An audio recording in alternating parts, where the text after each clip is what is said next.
Dear students, in the last class we have discussed about the cells and as well as the subcells, right?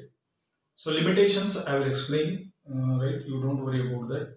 That is not so important part. But also we must and should know what are the failure that theory has faced, right?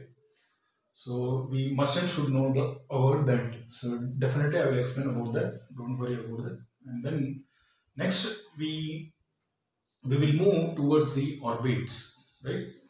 So orbits, right?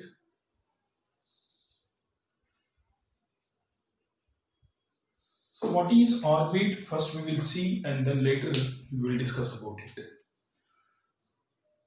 It is a reason where the probability of finding electron is more. It is a reason where the probability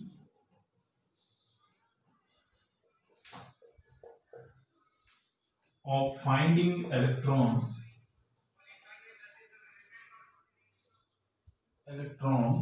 is more, where the probability of finding of electron is more is nothing but what? Orbits or orbit. So orbit, one we can say orbit as a square, right? So already we know in the what general introduction classes I have explained everything about the orbits and all.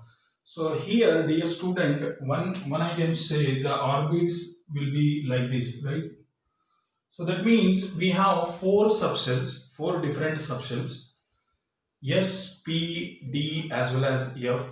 So that means we need to know how many number of orbits are present in the S, how many number of orbits are present in the P as well as D. But F, still the studies are going on, right? We don't know how many number of subshells are present in the F subshell, but based on the number of electrons are 14. So that means one we can say there may be a 7 orbits present in the F, but what are those we don't know. So that's why for F we don't go as a orbital studies, right? So it is a reason why, because see here, the electrons are always present in the orbit itself. So that's why where the probability of finding electron is more, where we get the electrons is nothing but the reason where we get the electrons is nothing but what? Orbits. So in S subshell, right? Now first point, in S subshell we have one orbit in S subshell, or S subshell consists of one orbit, right? So why? Because the number of electrons present in the S, the maximum number of electron present in the S is 2. So therefore one orbit requires how many electron? 2 electrons. So that means how many orbits should be present? Only single.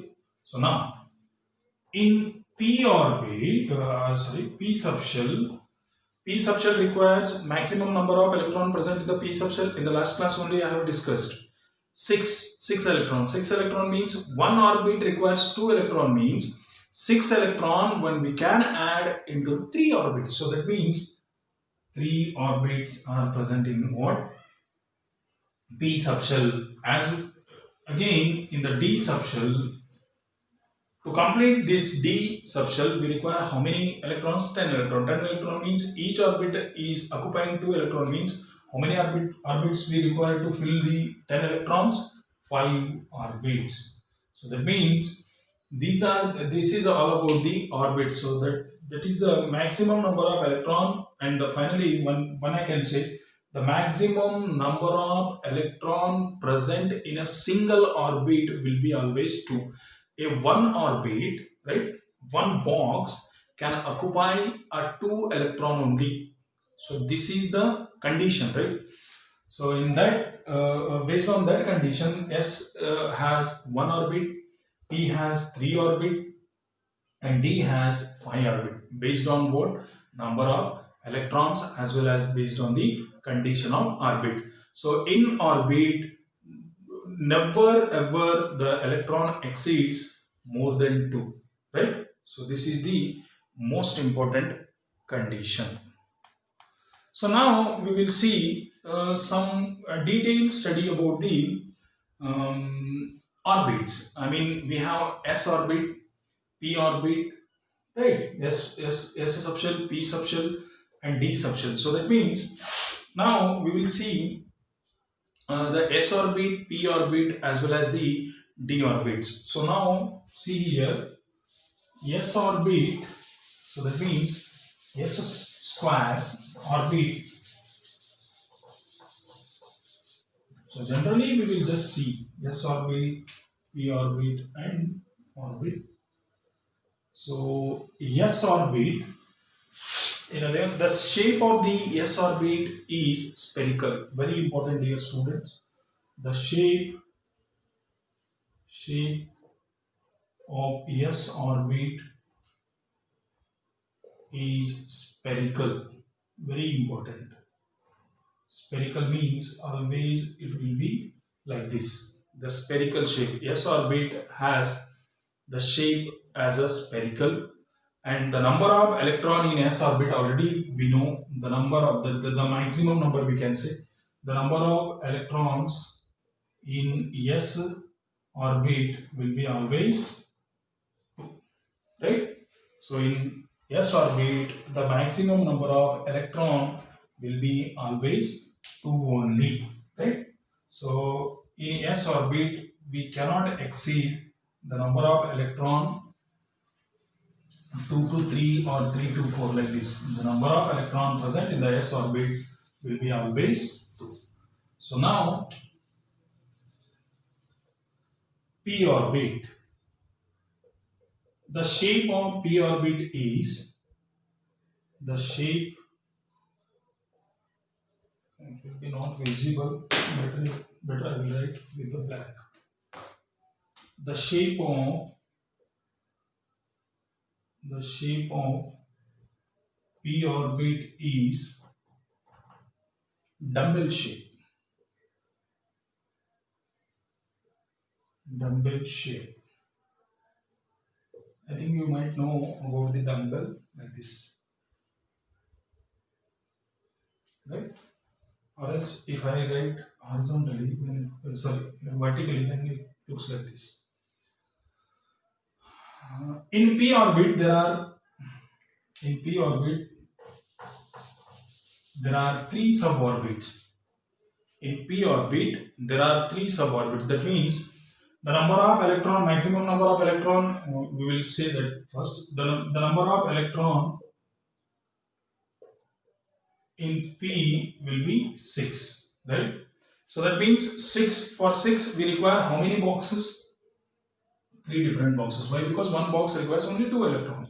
So that means here the p orbit has 3 suborbit, 3 sub p orbits, like those are px, py, and pz. Understood what I am going to say? So in p there are 3 suborbits. So pz, there are 3 suborbits. Those are px, py, as well as pz. And this is about the p orbit. Coming to the d orbit, last one, it has double dumbbell shape, right? So you just go through the book, you will get more and more points, right? So try to study in book also. So d orbit. So in d orbit, the structure of d orbit is double dumbbell shape. First point, double dumbbell shape, right? So that means it might be like this, right? Double dumbbell shape. The maximum number of electron in the d will be 10. So 10 means we require how many boxes? 5 boxes. So that means how many suborbits does it has? 1, 2, 3, 4, 5. So that means d orbit has 5 subshells. Those are, see here, 5 suborbits. dxy, dyz, dzx, dx square minus y square or x square dash y square, and dz square. There are 5 suborbits in the d orbit. Those are dxy, dyz, dzx, dx square, y square, dz square. So dear student, this is all about today's class. During next class, we'll discuss more detail about the next part of this chapter. Thank you.